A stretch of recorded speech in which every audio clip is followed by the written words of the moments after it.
There are only two genders, and if you go against God's law and natural law, science, the outcomes are not going to be good.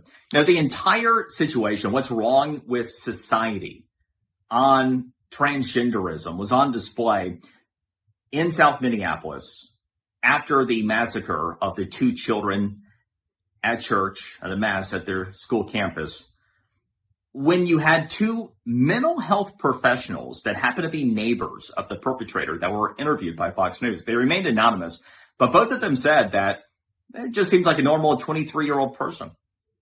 Nothing stood out about him. Like your normal transgendered 23-year-old.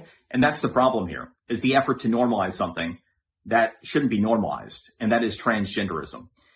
Not only are there only two genders, not only is that decided before you're born, but nobody is being done a service when you try to take God's matters into your own hands, and certainly not the people that do that themselves. National Institutes of Health study found that for those who actually have gone down the path of transgenderism, they are 3 times more likely to be substance abusers than the average person in society, 4 times more likely to suffer from chronic anxiety, 5 times more likely to suffer from clinical depression, 6 times more likely to be bipolar, and 11 times more likely to have committed suicide or attempted to commit suicide.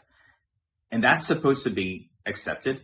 That's supposed to be normal. See, accepting things that are wrong in the name of political correctness or whatever else, defying God, defying science, it's not a service for anybody. And whether it's the Nashville shooting or now what's happened in South Minneapolis, we're seeing the result of a generation of young adults that were brought up thinking somehow or another this is okay.